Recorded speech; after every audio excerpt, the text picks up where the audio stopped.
Lavrov denounces as repulsive and unscrupulous statements about the Syrian authorities' alleged responsibility for the terrorist act that targeted Aleppo University.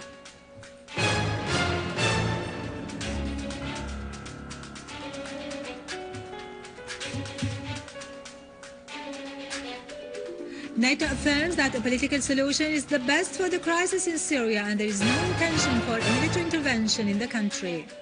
Syrian-Iranian cooperation agreements are culminated in a credit line in the amount of $1 billion and 7 contracts in the field of energy and electricity.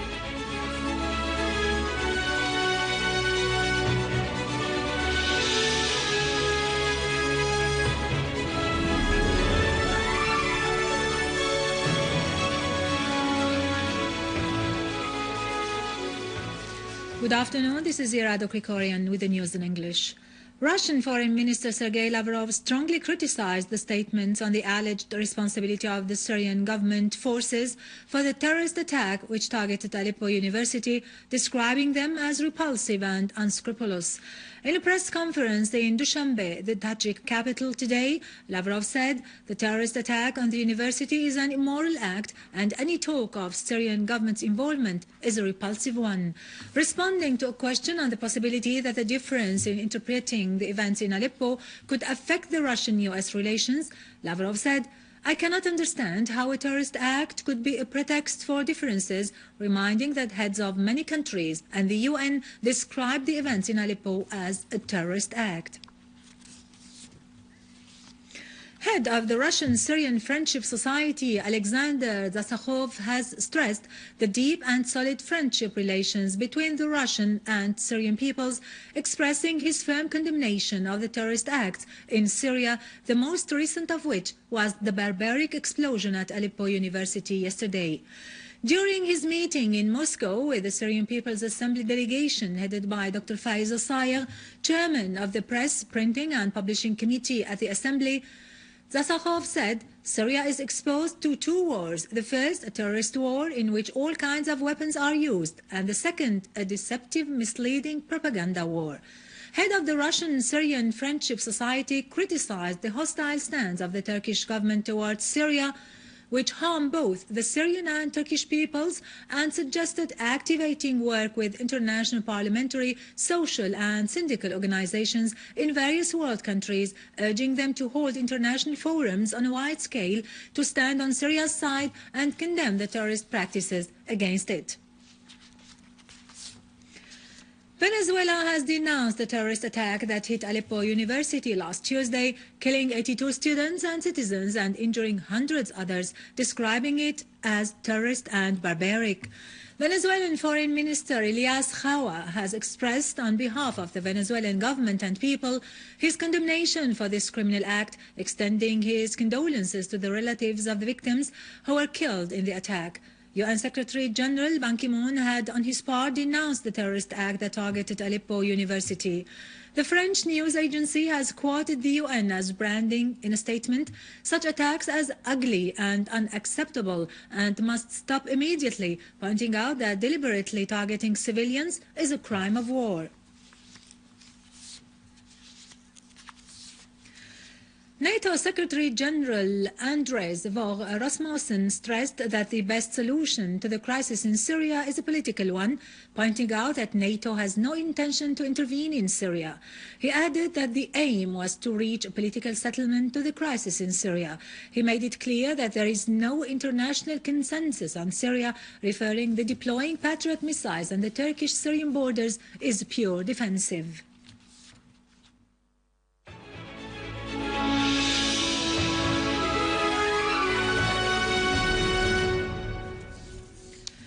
Prime Minister Dr. Wael al-Halaqi has discussed with the Iranian Minister of Oil, Rustom Qasimi, the mechanisms of cooperation and joint coordination in the fields of oil and gas, the exchange of oil derivatives and industries in the interest of both countries to meet their development needs and support their economy in light of the economic war and just sanctions against them.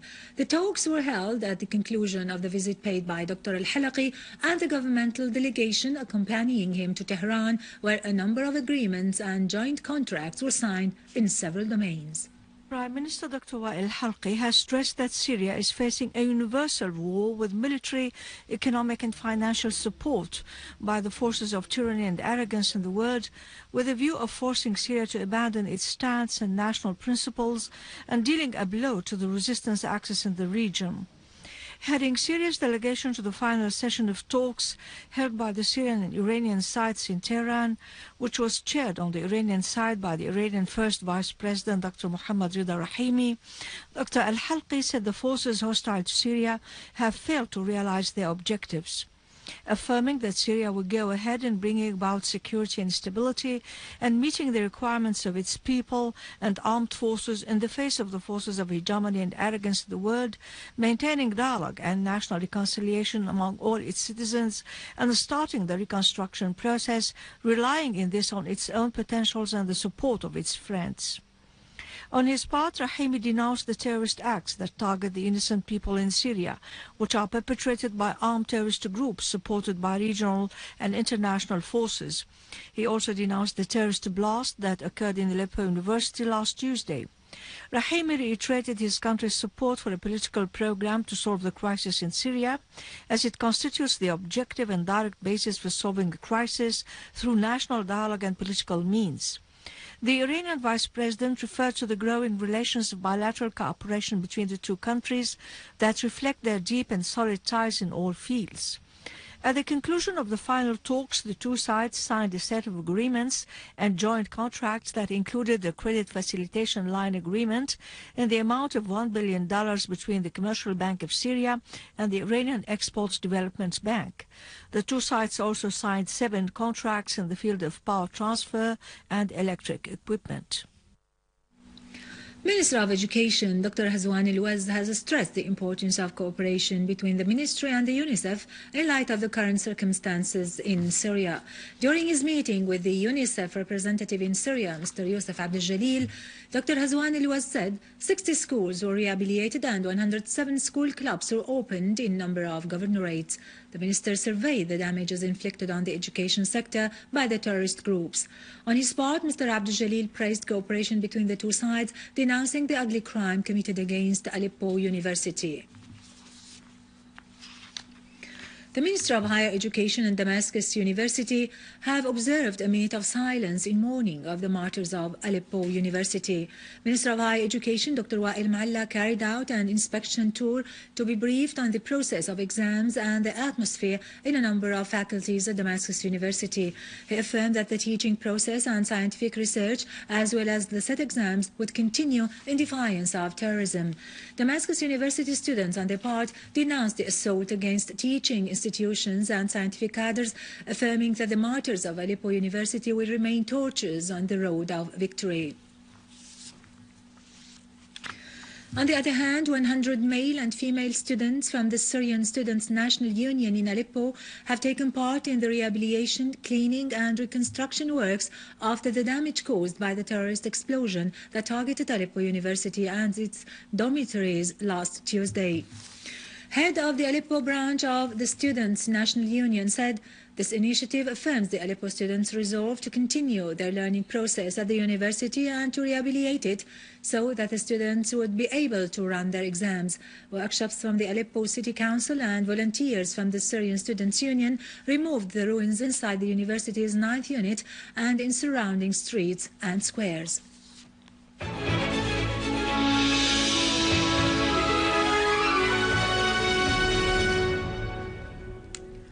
The Resort airport guards have repelled a terrorist group who tried to attack the airport, killing some members of the group. Regional and Western countries have smuggled lethal weapons and developed thermal missiles to the armed terrorist groups in Syria. A unit of the army forces destroyed terrorist cars in Tal Mtawaq next to Ankhel in Dara suburbs, seized 2 vehicles. The authorities also seized dozens of missiles, 3 Israel-made RPG launchers in addition to an 82 caliber cannon and a number of SAM missiles, mortar shells and assault rifles. The source added that a number of terrorists were arrested. The Contemporary Lawyers Association in Turkey has cooperated with the National Dialogue Follow-up Committee in Syria to gather files about the Turkish government's violations against the Syrian people to be submitted to the Turkish judiciary and compensate those harmed.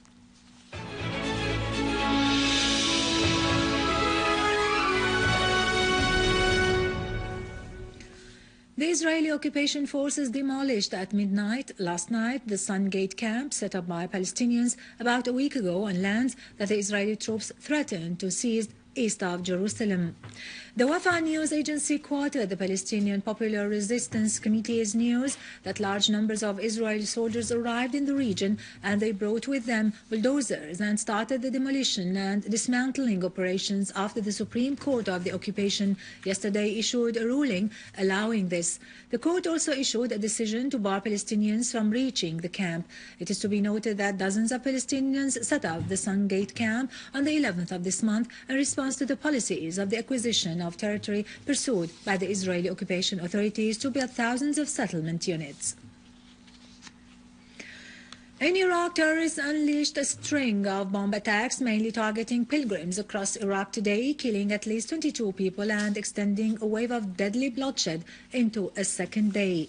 The eruption of violence follows nearly 2 weeks of relative calm and threatens to inflame rising tensions among Iraq's ethnic and sectarian groups. The worst attack took place near Dujail, 80 kilometers north of Baghdad, where a pair of car bombs exploded near pilgrims into the town of Samarra. 11 people were killed and more than 60 were wounded in that attack. The attacks in Dujail came hours after a car bomb struck a bus carrying foreign pilgrims near the southern holy city of Karbala. 4 people were killed and 12 were wounded in that attack, according to police and hospital officials. French troops press northward in Mali, territory occupied by radical Islamists, launching a land assault which will put soldiers in direct combat. A trickle of refugees left on foot from Diabali, a town seized 2 days ago by the jihadists, who have held onto it despite a bombing campaign by French fighter jets. According to residents, the refugees arrived in Neono town, 70 kilometers away. French warplanes have carried out airstrikes on Diabali since the weekend, when a column of dozens of rebel vehicles cut off the road to Diabali and seized the town as well as its military camp. In Libya, armed tribal clashes erupted in Sirmin city, west of the capital Tripoli, during which different types of light and medium weapons were used. The clashes are going on between the Maqura and the Muhajib tribes and led to cut the coastal road between Libya and Tunisia, and there were no reports about casualties yet. On the other hand, the citizens of Sabha city, east of Libya, have taken to the street calling for enabling the army and police and providing security to the city. In a statement, the protesters condemned the torture that is taking place in the Libyan prisons, and they demanded for opening an investigation about all torture and death cases and bring the perpetrators to justice, calling on the defense and the general staff to develop a strategy for withdrawing the arms which are spread heavily in the city. With this, we end our news for today. Thank you for watching. For more news about Syria and the region and to view this bulletin again, you can always visit our website in English, syriaonline.sy. Now to latest business and market news with Khalid Saqabani after a short break.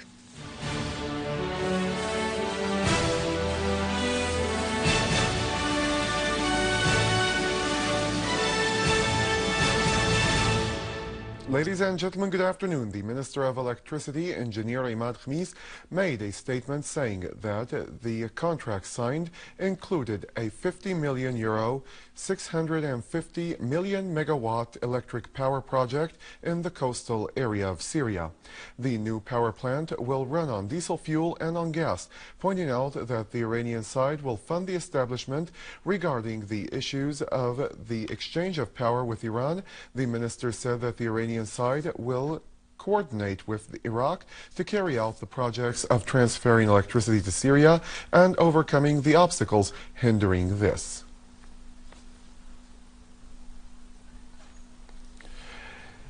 The Drought and the Natural Disasters Fund Board decided to compensate 3,500 farmers affected by the heavy rainfalls in the provinces of Aleppo and Raqqa, worth over 8 million Syrian pounds.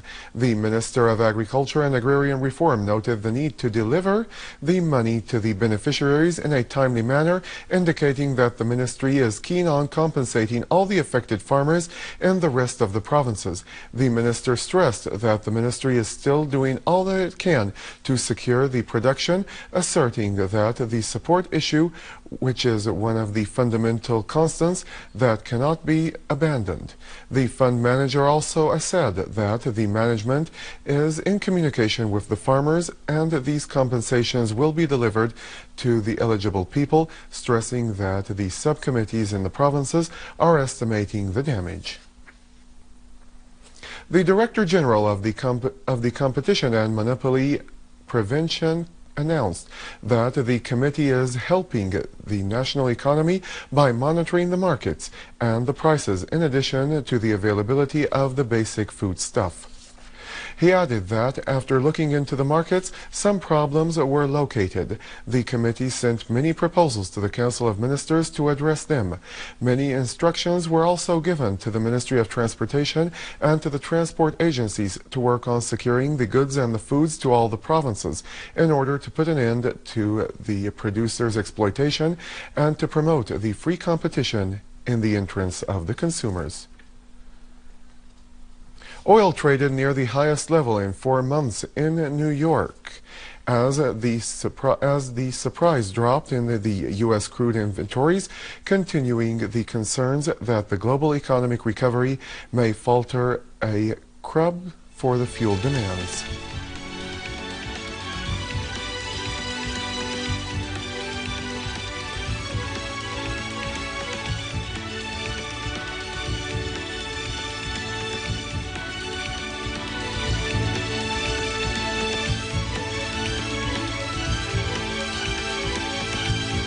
The European stocks fluctuated as results climbed on the increased revenues, and the U.S. stocks and the Asian future stocks index were little changed, and Japan's Nikkei index closed less than 0.1% higher after swinging as the currency was witnessing some fluctuations.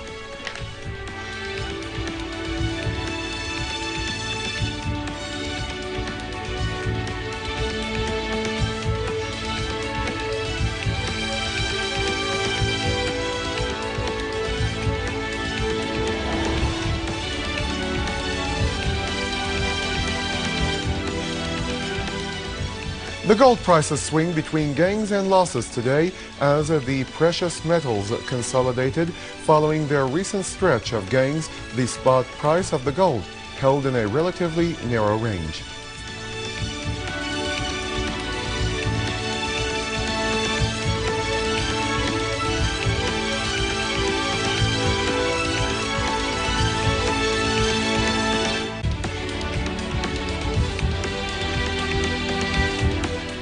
The euro advanced towards a 10-month high against the dollar as the European shared currency climbed against all of its 16 major peers, and the yen fell excessively due to the weakening of the economy.